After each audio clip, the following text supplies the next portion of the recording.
Let's open with a word of prayer, shall we? Dear Heavenly Father, we thank you for your word. We thank you that the work of God gets done all over the world, and that you've spoken to the hearts of so many people to send out missionaries everywhere. Lord, today we are gathered here to study your word, to sing praises to your name. Lord, may all that is said and done bring glory and honor to you. In Jesus' name, amen. Well, I think you are already aware. My sister Anna is here, so I asked her to speak and give her her ministry. And, I'll let her take it from here. Thank you very much. You may also already be aware that my main ministry in Chad is Bible translation. And why should we do Bible translation? Why can't they just all learn English? Because if we wait for people to learn English, we are going to cut off whole generations from having access to God's Word. Well, why can't you just all learn Greek and Hebrew? Plenty of Bible colleges in America. Just go down there and learn some Greek and Hebrew. You don't need English, right? It's about that saying learn Greek and Hebrew is just about as logical, as reasonable as saying everybody should learn English. Besides, Bible translation has a tremendous power to break down barriers to God's Word. There was several years ago, one of the languages in Chad for which Bibles International had produced a New Testament quite a number of years ago before I was even in Chad. They produced, an organization produced an audio New Testament for this language. It's called Tumac. And they asked us, the organization that did the new audio New Testament, asked us to do a little dedication ceremony for the audio New Testament. So we organized a little ceremony, and at that ceremony, there was the local chief. Now I should explain, in Chad, it's normal to invite the local authorities to any special gathering or ceremony you have. And if you invited your local mayor, you probably wouldn't expect him to show up. But in Chad, they will usually either show up or they'll send a representative.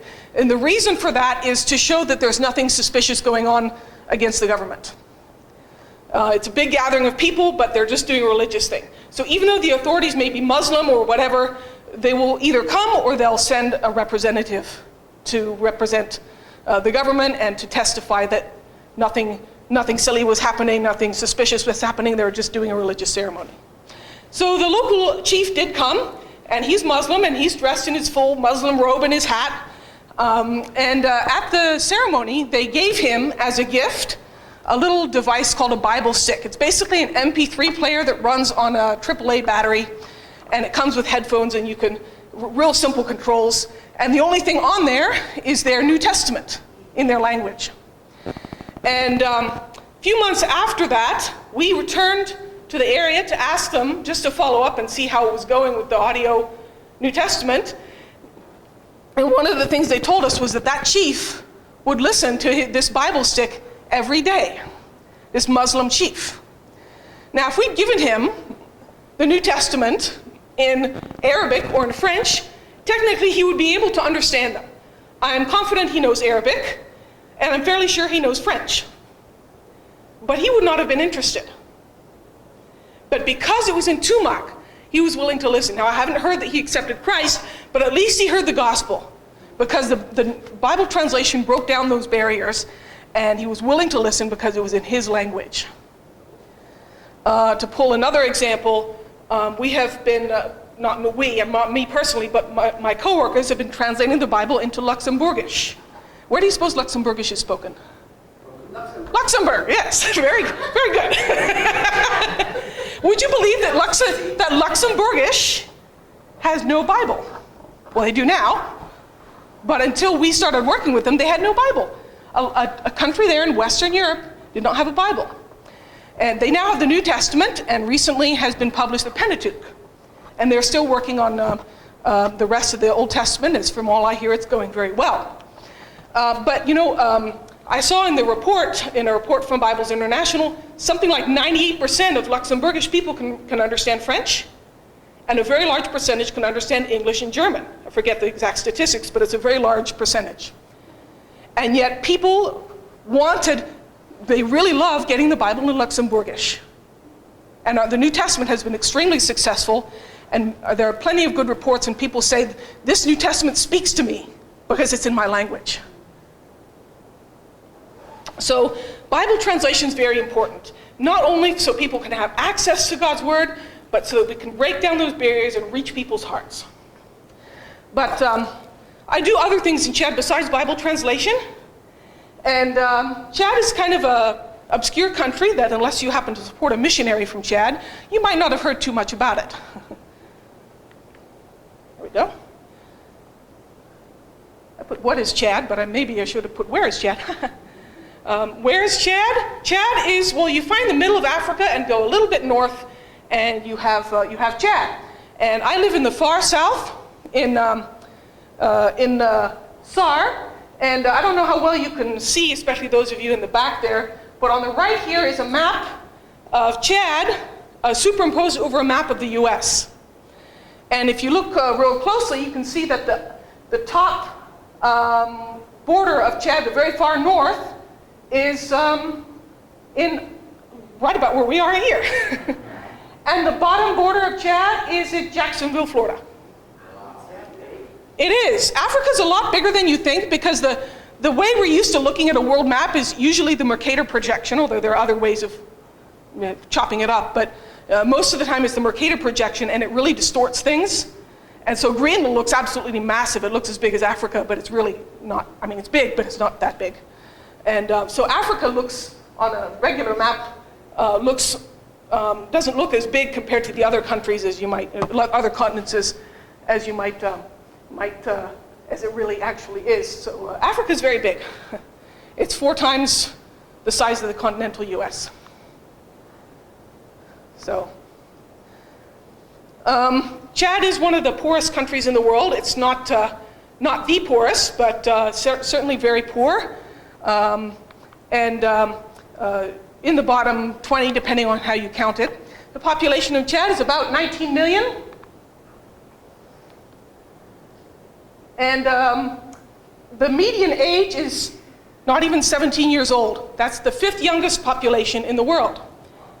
And that is actually quite common for Africa. If you look at the median age and sort of sort them by country, you find most of the youngest ones, youngest countries are in, youngest populations are in Africa. What's the average age of when someone would die? Well, that's this here. The life expectancy is 60, and that's actually gone up. I can remember giving presentations on furloughs in the past when it was about 50. So that's actually improved, but it's still the 6th lowest in the world. And that's not because people get older faster. They don't die of old age at 60, but they don't have as good medical care. So when those medical problems start coming, then they don't have as good medical care. Also, a lot of children die, and that kind of throws off the average as well.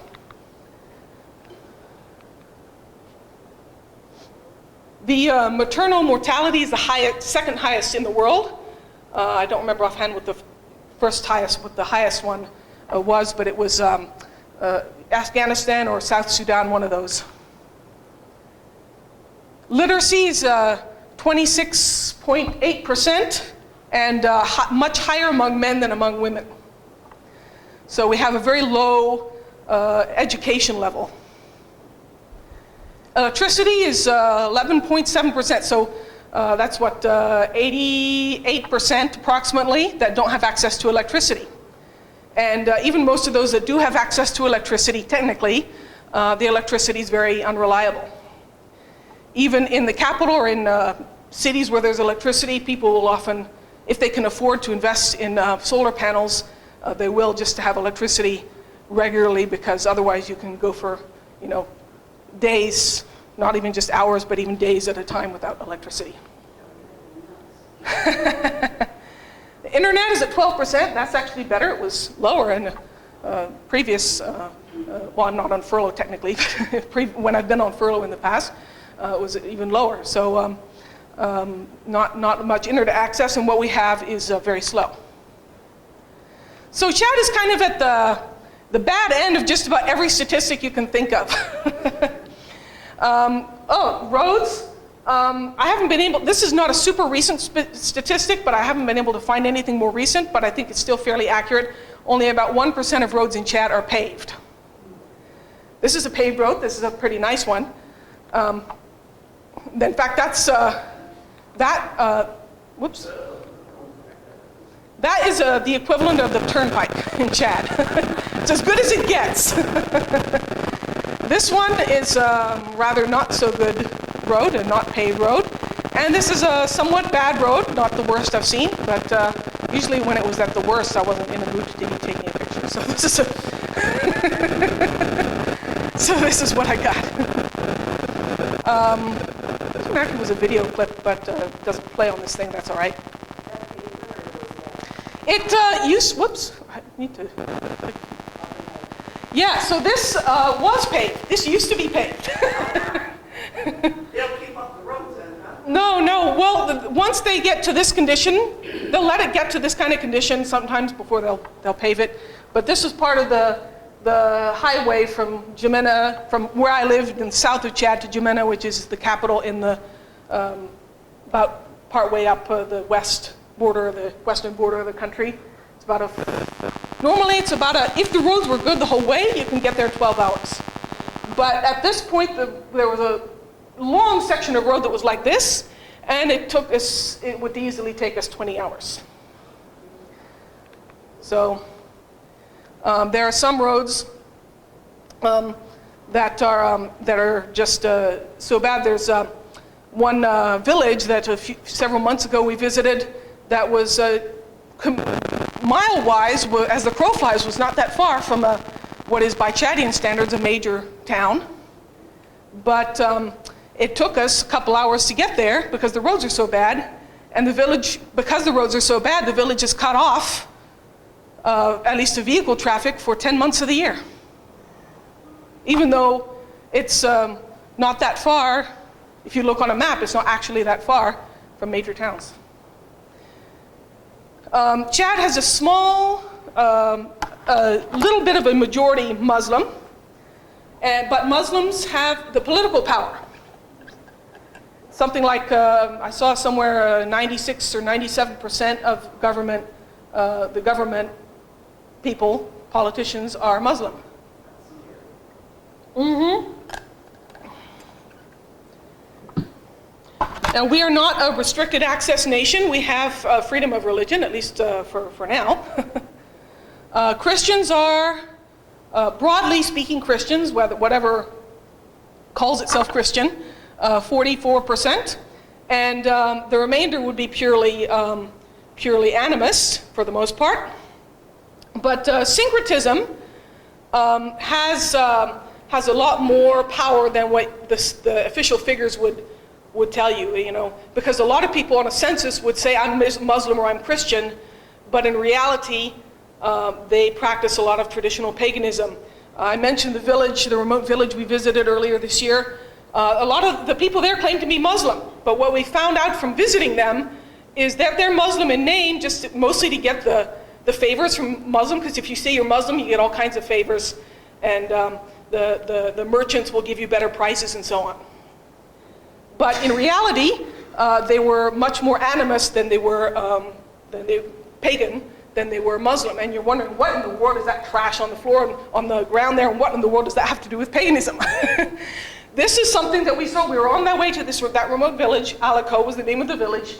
And we saw what I thought at first was trash on the side of the road. And we took a closer look and realized this is what was left from last year's pagan initiation rites. Initiation is a rite of passage for young men, and for the sake of time, among other things, I won't go into the details, but it is very satanic and very evil, and a lot of physically damaging as well as spiritually damaging practices that go into it, and it is a spiritual battle that we deal with. They put like hooks and stuff in their chests and stuff. Well, I don't know about hooks, but physical scarring is part of it.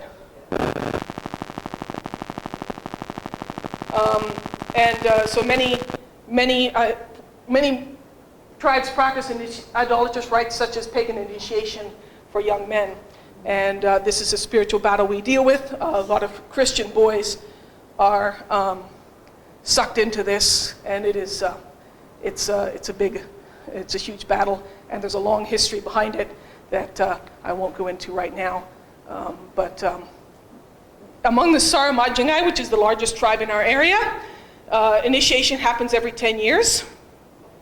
And the last one was, it actually ended up being 2018, but it should have been 2017. So the next one will probably be 2027. And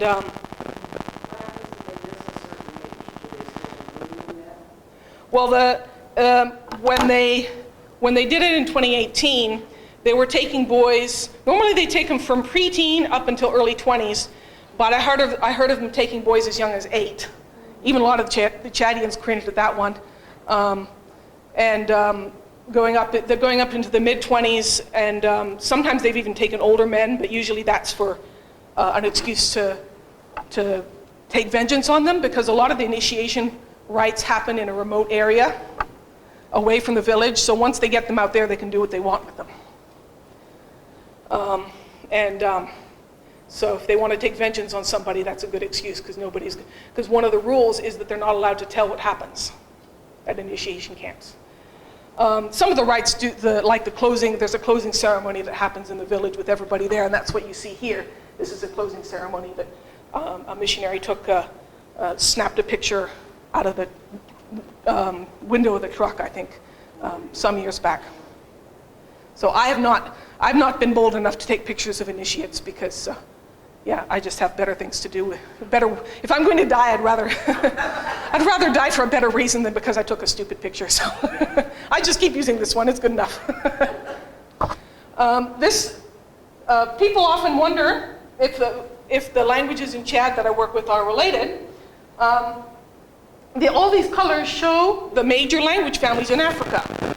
All the languages in the world fall under different language families, and those families are split into smaller families. So English is in the Indo-European language family. And so in Africa there are basically four language families, not counting Madagascar because that's a bit different, but there are basically 4 language families. And if you look closely and try to imagine sort of the outline, the country borders, you see that 3 of them actually meet in Chad. So we have a variety of languages. Some of the languages are related the way that like Spanish and Portuguese are related. And some of them are completely different. Where's the actual, what do you call it? Like the wildest part of Africa. Is that in your area? Or is that... I don't know what would be considered the wildest part of Africa. I'm not sure quite how to measure that. Well, the official languages of Chad are French and Arabic. Arabic's mostly in the north, French mostly in the south. Chad is kind of like 2 countries in one. The northern half of Chad is Sahara Desert, and the southern half is a forest. And so the north is mostly Arabic, mostly Muslim. South is mostly French. English is taught in high schools, but it's kind of like the way Americans learn Spanish. Unless you have some reason to use Spanish in your daily life, you just study it maybe to get through the high school, and then you forget everything you learned, and maybe you remember hola, but not anything you can really use in conversation. Basically, it's the same thing with Chadians in English. They might remember, hello, how are you? My name is, and that's about it. So English is not really used. English, I always tell people coming to Chad that English will just barely get you through the airport. Because enough people there can speak broken English to help you out. I'm not sure if they would be able to really help in the case of a real emergency, but they can at least... But once you get out of the airport, English is almost useless. It's not like even if you go to Europe, you go to France or Germany, people will speak English to you if you don't speak their language. But Chad is not like that. People won't speak English to you, for the most part. So Chad has over 120 languages, and they're very diverse, including 3 different language families. So I like to think of my ministry just globally as a little bit like Phoebe in the Bible, who's a servant in the church in Cenchrea, that you may receive her in the manner worthy of the saints, and assist her in whatever business she has need of you, for indeed she has been a helper of many, and of myself also. We don't know what kind of, in what ways Phoebe was a help, but she was a help to Paul, and she was a help to the church, and she was a help to many others.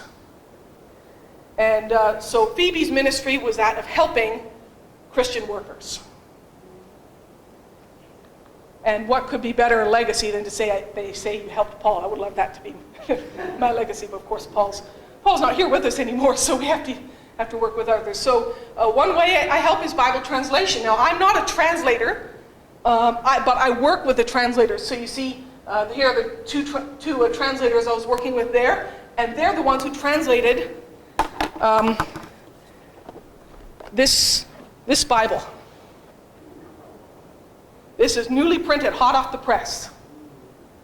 And I just picked it up from the BI office last week. This is Sarah Majingai. Sarah Majingai. Sarah Majingai.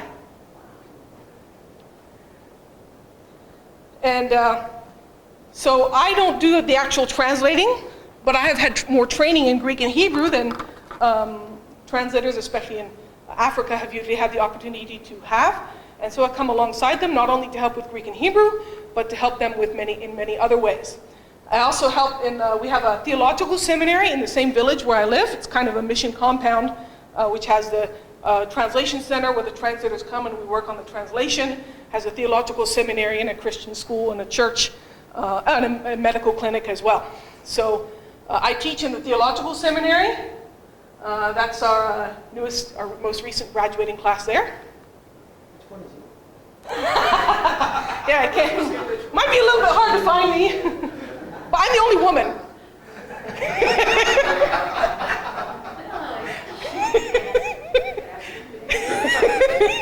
Been here too long.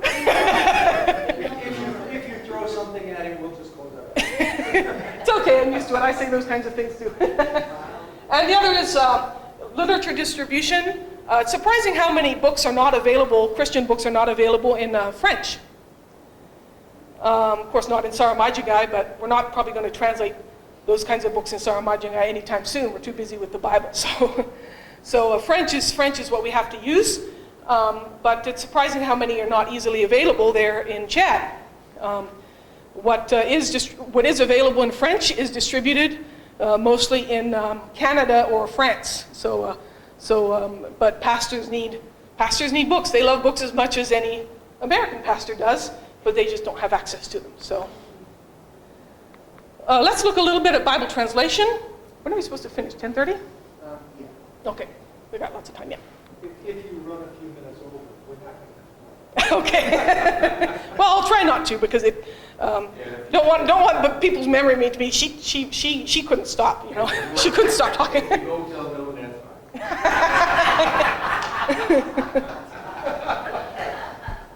Don't go over, we have a picnic.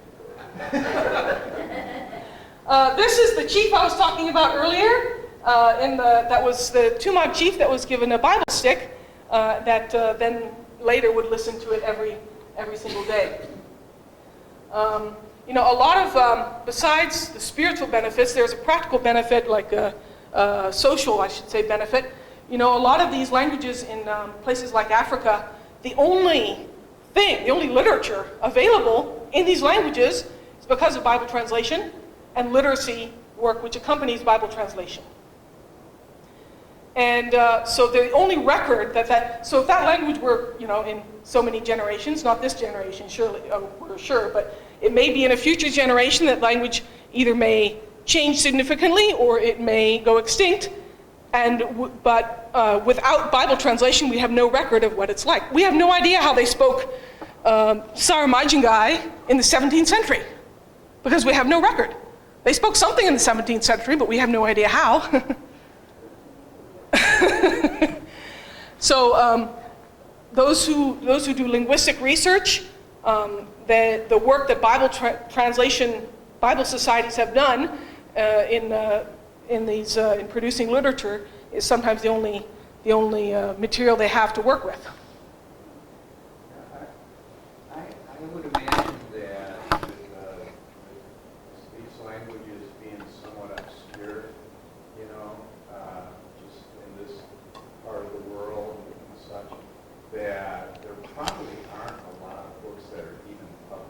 secular books that are even published.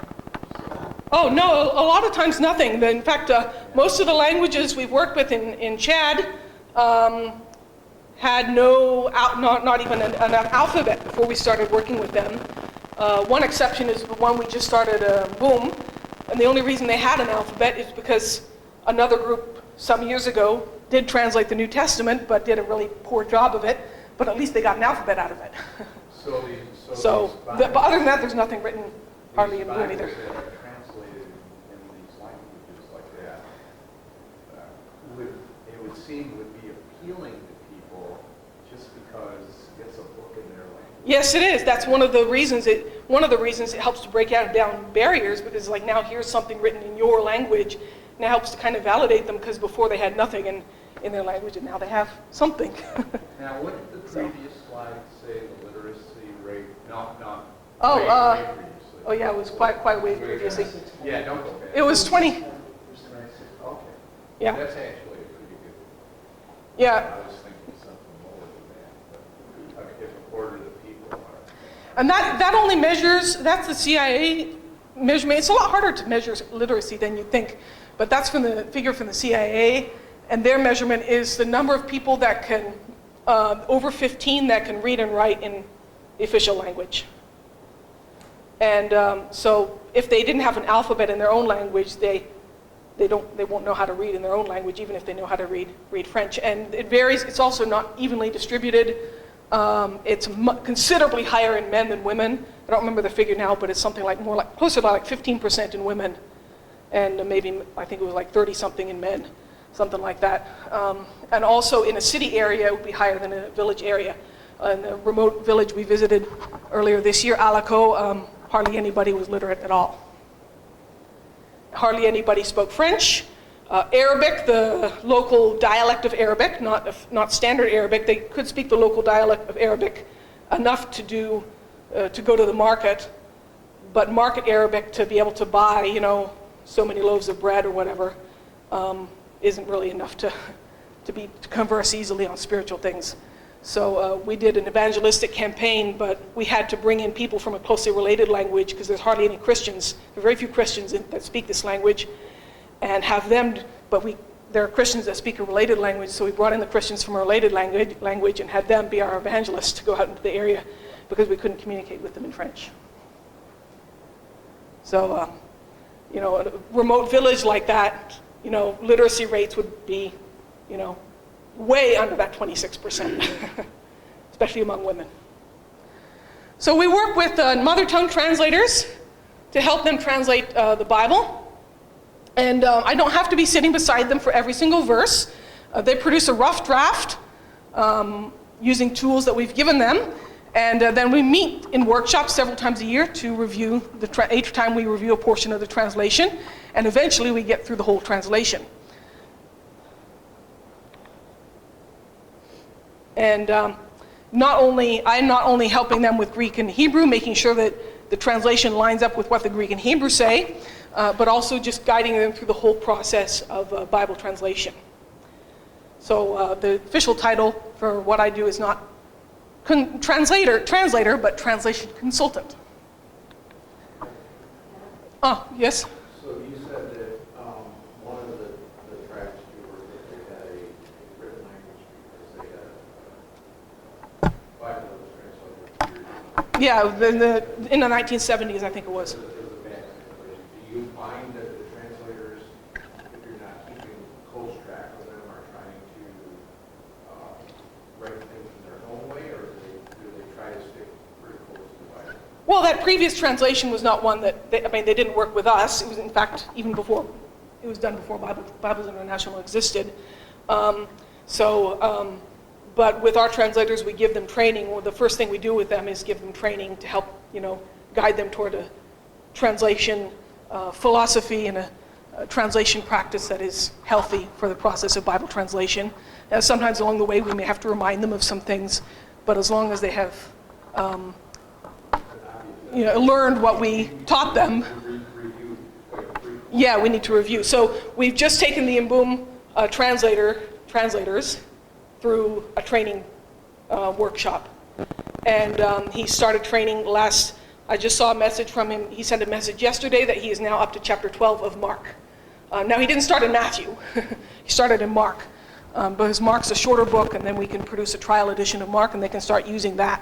We don't print every book necessarily, but at least the first one we do. And so our next workshop, a good portion of it will be reviewing what they've already studied. Because now they've put into practice some of the things we taught them, and now it'll be easier to go back and review again now that they've kind of tried to put in practice some things. And along the way, we remind them of some things. But yeah, if you leave the translators on their own and don't give them any training, then you'll have all kinds of chaos. But the first step in Bible translation after we adopt them as a project is to train them. So I work with Sarah Majingai, and I have worked with Sarah Majingai, but they have just this year finished their Bible, and it has just been printed, and none of them have seen this yet. So you can pass this around. I didn't bring a display because it's not a regular furlough, but you can pass this around and you can all look at it and say, oh, I can't understand this.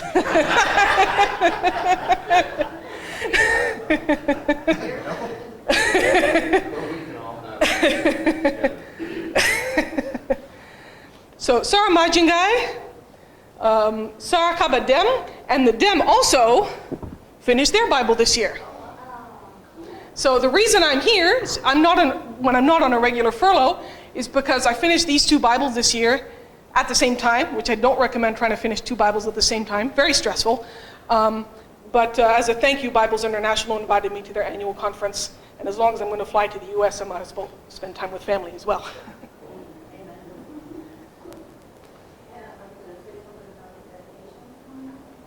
Yes, that's the last part of the last step in Bible translation is a dedication ceremony, and they're scheduled for the end of this year. Bibles International sent both of these Bibles together in a container, which is currently stuck at port in Douala in Cameroon. So Chad is landlocked, so there's no port in Chad, so it has to pass through Douala, and then from Douala it has to go up to the capital, so it has to cross 2 borders and pass through any number of corrupt border officials to get to us.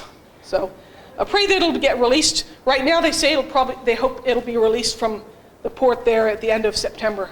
So pray it does, because we would like them to get to Chad by November.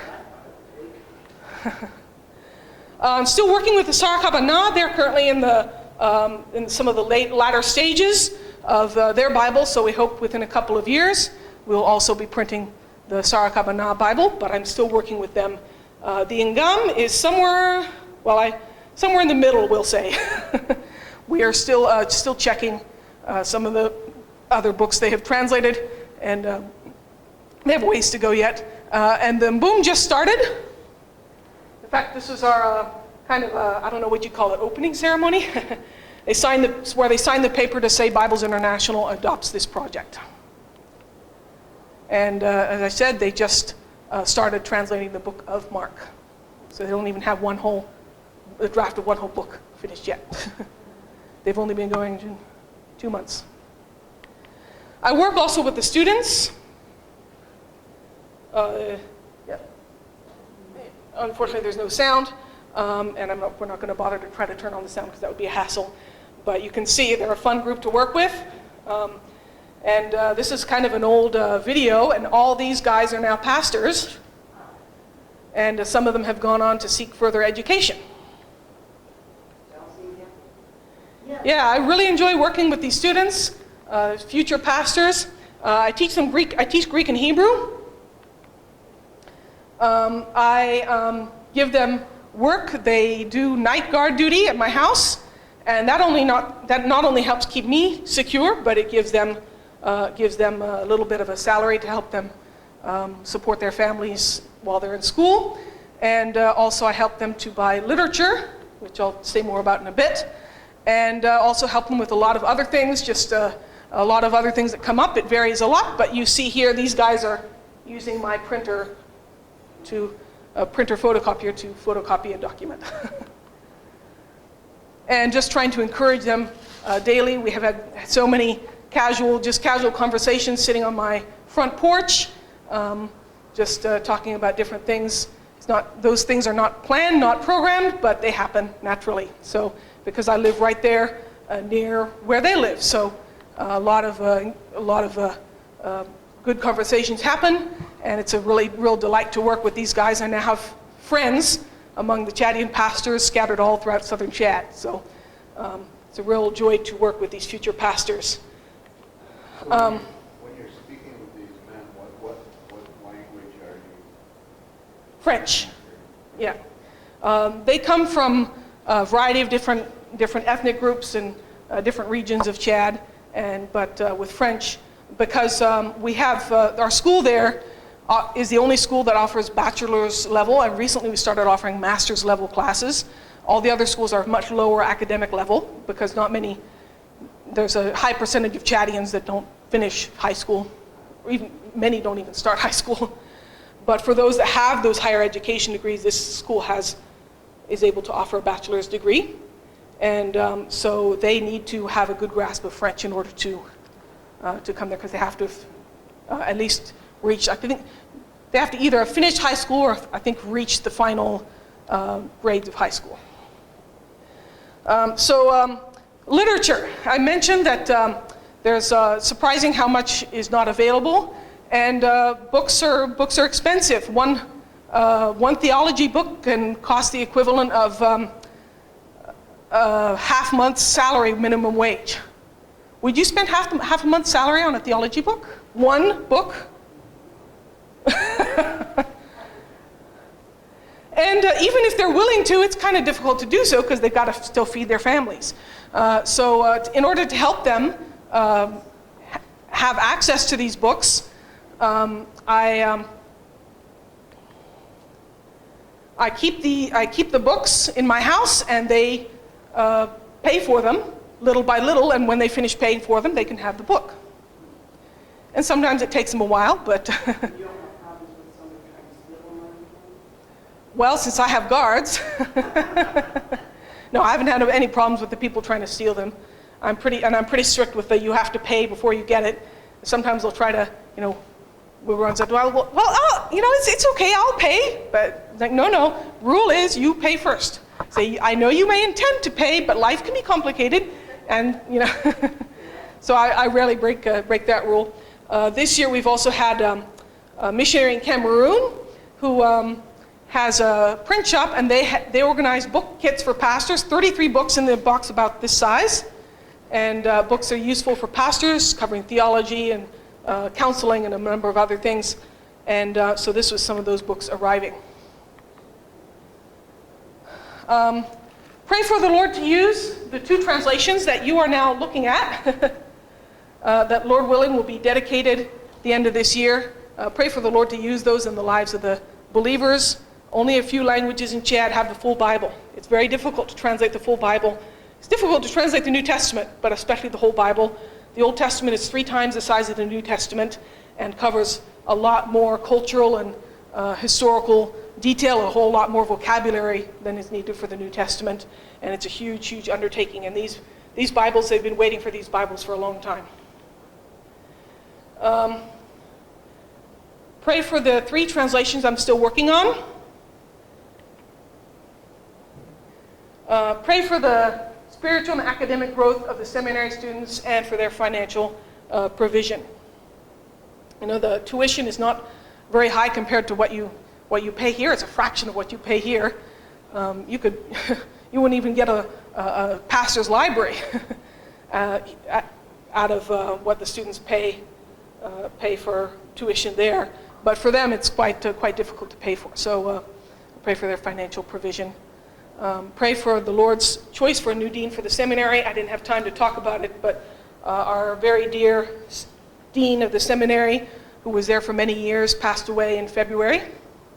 And we're still looking for a new dean, and not many people have the qualifications for it, so it's a very, very difficult choice. And pray for ongoing financial needs of the book ministry. It's very expensive to ship books over to Chad, and I've been paying for shipping. They just pay for the cost of the book itself, but sometimes shipping costs as much as the book, so there's an ongoing financial need there. All right, and I finished under time. I'm so proud of myself. So we have 4.5 minutes for questions. Curious, what other reasons would you need the dark? Is that Yes, it's not like I'm going around to people's houses and saying I'm a helpless white person that needs somebody to work for me. Please work for me. It's more the contrary. People are knocking on my door begging to work for me. If I had nobody working for me, I would be seen as stingy. And they're saying, why don't you want to help? Why don't you want to help people? And so it's security. It's not that they're fighting off thieves every day, but the presence of a man in front of my house and just everybody knowing that I have guards all the time, a man there all the time, means that they don't usually try. Because there's, in the village where I live, there's not a lot of crime, but there are crimes of opportunity. And if they know that there's a white woman living there by herself, they would certainly take opportunities. But since they know there's a guard there, they don't generally try.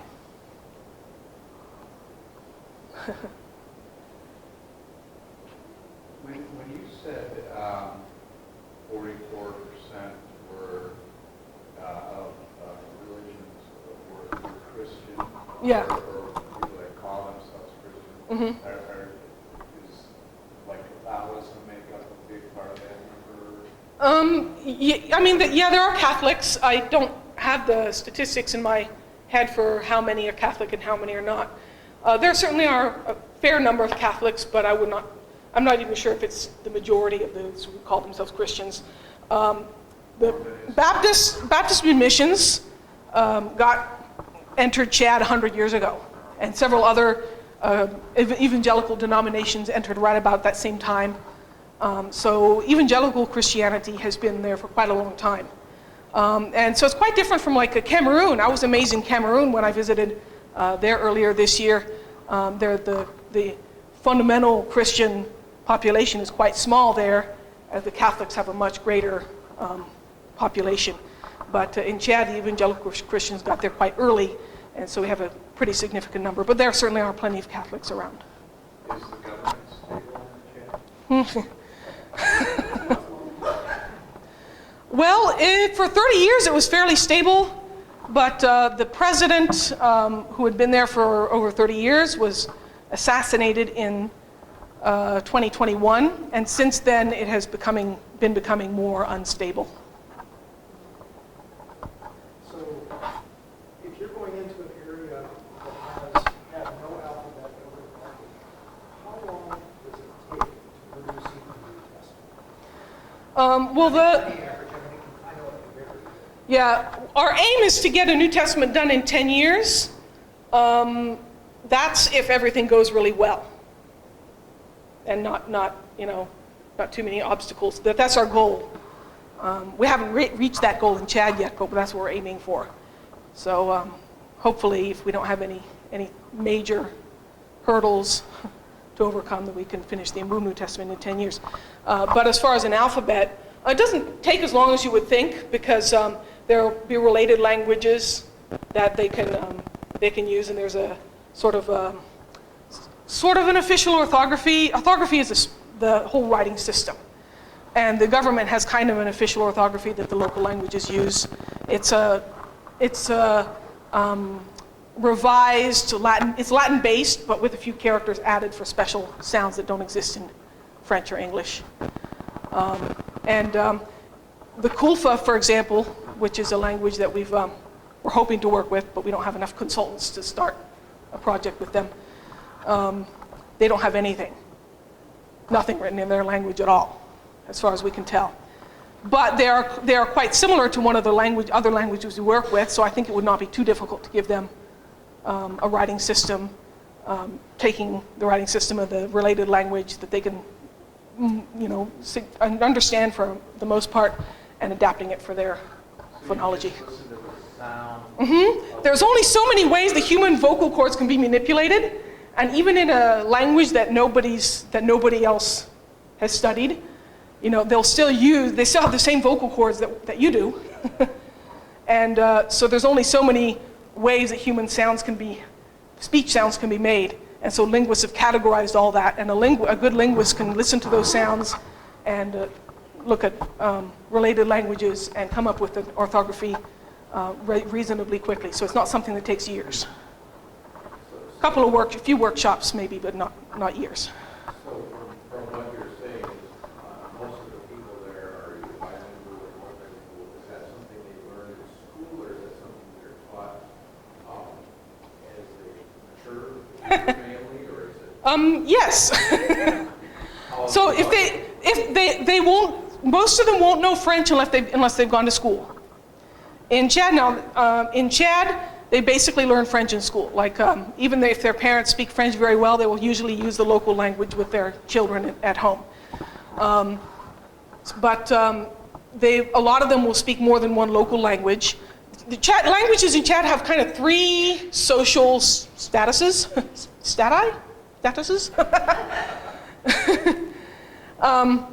Different social ranks. So on the top level, you have your language of wider communication, or your official language, French or Arabic. That's used in business, in politics, and so on. But below that, you have a language of wider communication that is a local language, but that is used among different, not only for people of that particular tribe, but those of other tribes as well. So the Saramajangai, which is one of those Bibles that was just being passed around, which hopefully it's with the last person there. Oh, it's over there, thank you. So Saramajangai is one of those that many other tribes use Saramajangai, even if they're not Saramajangai, they use it to communicate. And on the lowest level, you have a local language that's basically only used by that people group and not anybody else. When you guys are translating these into the native language, do you do some? Do you have to do some kind of dynamic equivalence on things to, I mean, just to get people to understand the concept of like we understand the concept of a lamb and what it meant to the Middle Eastern folks, but does that make sense to the Chadidians? Do you Chadidians? use something else? Chadidians. Chadidian sounds really cute, though.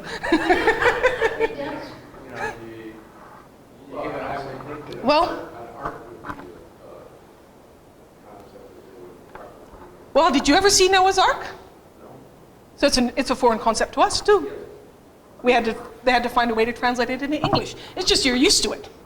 But that was a foreign concept in English as well. How many arks have you seen in your lifetime? Well, I could give a whole presentation. I'm over time already, and I could give a whole presentation on that topic.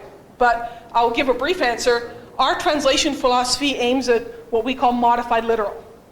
And that is the same philosophy that is used for a lot of translations that are very common. So the King James would be a modified literal. Modified literal means that you're as literal as you can be, but where the translation, literal translation, gives no sense or gives a wrong sense, you modify it so it makes sense. So there's I'll give an example from English. There's a phrase in Hebrew that literally translated means God's nose smoked. Yes, God's nose smoked. That makes no sense in English. You translate it literally, God's nose smoked, and you lose the entire sense that the author was trying to bring across. So it usually says God's anger was kindled. So the translation was modified so it would make sense. And so in the case of something that is completely foreign to them, no, we don't replace it with something else. So if it's snow, people are always asking about snow, we don't replace it with cotton or white as popcorn or white as cotton or something. We translate it as snow, but usually it's a really boring solution. We use the French word.